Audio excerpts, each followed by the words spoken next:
Hello, this is Chris Coffey, Instructional Technology Coach for Bamberg School District 1. Today I'm going to recap what we covered in our Universal Design for Learning training. This is our first meeting during the second semester. Just to recap, the first semester we covered a lot of the concepts behind what is Universal Design for Learning. We looked at some of the research that goes behind it and the general concept that instead of a one-size-fits-all classroom, we're wanting to move toward a classroom that meets not only the needs of students with special needs, but meets the needs and the learning style of every student. And the biggest way we're going to be doing that is through technology. So, if you do any research or if you've done any reading or any trainings on the 21st century classroom, um, a lot of the things that we're going to be looking at in the second semester with Universal Design for Learning is going to fall right in line with that. Because ultimately, the way we're going to be able to reach each child as an individual instead of one of a group is by using some of the technology that we have here in our district. So today we just kind of covered some of the basics, and one of the things I stressed from the beginning is this is not saying that the 21st century is, or the 21st century classroom is great, and anything that's been done in the past is horrible. We have to get rid of it all. It just doesn't make a lot of sense. So, I mentioned things like we still use a QWERTY keyboard because it was kind of established that we would use a QWERTY keyboard due to typewriters getting hung up, the letters getting hung up. So they designed it to be practical for a typewriter, even though it's awkward and can hurt your hands, give you carpal tunnel, those kind of things. It's a slow keyboard. All of that being said, every computer has the capability, both Mac and PC, as well as Linux based computers, have the capability of using what's called a Dvorak keyboard, which is a lot more user friendly. It doesn't hurt your hands and your wrist as much, and the world record is set on a Dvorak keyboard, the world record for typing. Yet we don't change, and it's because we've always done it this way. And that's the point that I'm wanting to drive home, not just with Universal Design for Learning, but any technology in the classroom. We're not just changing because it's new. We want to make the changes that are going to improve performance and make more of our time and effort as teachers and get the students to really learn and master content that we need them to learn. So, with that being said, the first thing we did as a group is we had a little online chat about traditional classroom activities versus 21st century classroom activities.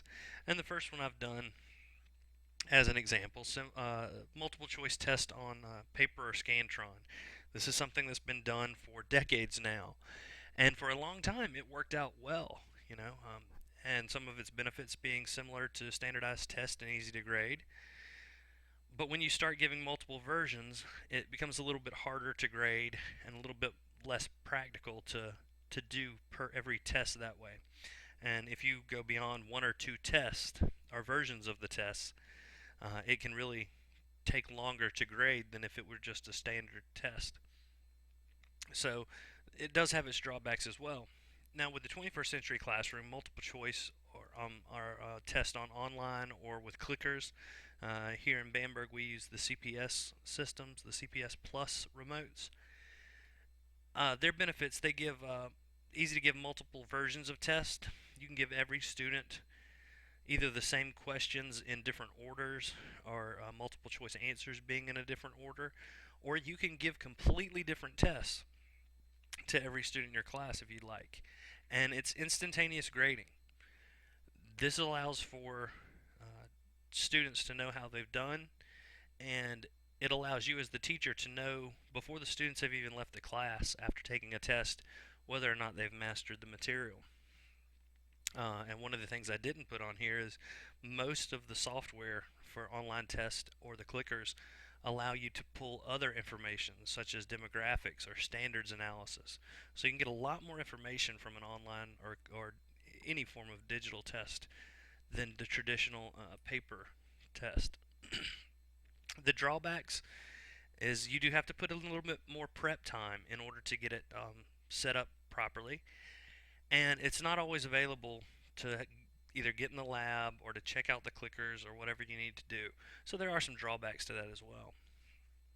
We talked about some other things, and some teachers gave some information. Writing assignments with paper and pencil by using, something like Word and email, you definitely save paper, but it also allows you to track student performance. Uh, the accessibility is always going to be a drawback compared to traditional writing assignments. Almost everyone has paper and pencil unless they didn't bring them to class, but not everybody's going to have access to, or not the same access to, computers and internet. So that becomes an issue. Researching a topic in the library definitely has limited resources, just millions of books, digital versions of print material, as well as all kinds of other research websites and online forums. In our district, we have an issue. A lot of forums are blocked, and we're trying to weed out which ones are acceptable and which ones aren't. But that information is out there, so researching online definitely has its benefits over researching in the library. Reading about content events in a newspaper or magazine. So many newspapers and magazines are going either out of business or moving a lot of their content online, and it's constantly updated.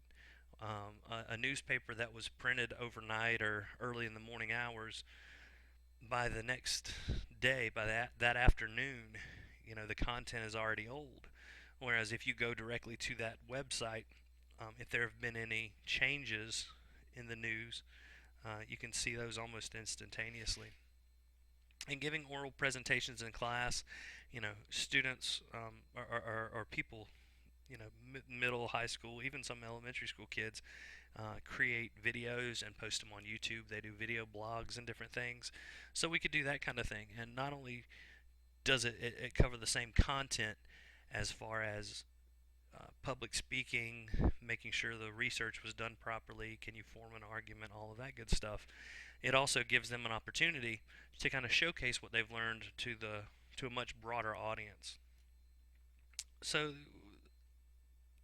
all of these things, we're keeping the content, the general ideas behind the traditional classroom, but we're applying it in ways that we never could before. So that's the benefit of the 21st century classroom.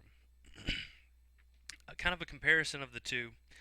Traditional classroom is usually teacher driven, which includes lectures, and the work is presented to the teacher and occasionally to the class. There might be a outstanding work wall, or the teachers might have students present their work to other students. But for the most part, the student does the work. The teacher is really the only one who looks at it critically and then gives it back to the student. In the 21st century classroom, it's much more student driven. The activities tend to be more independent, which, as far as universal design for learning goes, that gives the student the ability to have a custom activity. Instead of every student in the class doing the exact same thing, because students will work more independently, the assignments can vary greatly from one student to the next. And the work is presented to a broader audience, sometimes worldwide. And we have My Big Campus, and there's an option for blogs on there. In fact, if I were to go into My Big Campus right now, so you see my screen here. If I were to go into My Big Campus, see if it kept me logged in. And I actually go to my profile. I have a blog. Now, I don't actually write on this blog. I use other areas to blog. But I could add a blog about what I learned in class, or you could have your students do that. And just a short paragraph describing, what they learned in whatever class they were taking, or what they've been doing as far as a project goes in your class. They could blog about that. Their friends could see, and again, it's a much broader audience. It doesn't necessarily have to be. Let's see, MuggleNet fan fiction is what I'm looking for right now. It doesn't have to be worldwide, but For those of you who like Harry Potter, MuggleNet fanfiction is one of the places that Harry Potter fans post continuing stories of Harry Potter, and you see there are lots and lots and lots of authors. Some of them, again, I'm an 18-year-old, um, student age, writing these things. So it's not that our students can't write or don't want to write. It's just they might not be comfortable writing the content that we assign them. So the work is um, often presented to a much broader audience. Uh, in a traditional classroom, knowledge is the focus, which is a much lower order thinking when you're looking at Bloom's. Textbook is the primary resource, and it's not to be challenged. If the textbook says it, that's it. In fact, for some teachers, especially very traditional teachers, the textbook is almost holy. It's dogma. Whatever the textbook says is right. That's what's going to be on the test. You can disagree if you want, but you better put what the textbook has down on your assignments. Memorization of key facts as a way of showing mastery. This is going back to the time when any expert in a field was the person who had memorized and really was the expert, knew every detail of their area. The problem is, as we learn more, as we do more research, as there's more done in every field, whether it's medicine, computer sciences, um, auto mechanics, you name it. It doesn't matter what the field is. We have expounded our knowledge in so many areas that trying to memorize all the facts really is not a practical way of showing mastery. Instead, in the 21st century, we look at the application focus as the focus, which is a higher order thinking. Unlimited resources through the internet. What students have to be able to do is validate whether those resources work or not. And students also need the ability to find relevant information quickly in relationship to a broader purpose. So, in comparison to traditional classrooms where I know all the facts, here we're saying we don't necessarily know all the facts, but we know where to get the facts, and they're going to be valid. They must be valid. And on top of being valid, we also look at we have the information and we're going to do something with it. Now, with My Big Campus, I only have a minute or two here left. My Big Campus, we're going to implement some of the concepts that we talked about in this meeting, as well as others that we'll cover as we keep going. But My Big Campus can meet these needs of the 21st century classroom in one of two ways. I would love if everyone did the first, which is saying My Big Campus pages that you create for your class are going to be the focal point of your class. It's going to be where most of the assignments are posted, where instruction is given either through videos or related websites. Students are going to visit this on a regular basis. They're going to submit work to this site. I know that's not practical for everyone, either because of access to computers or other reasons.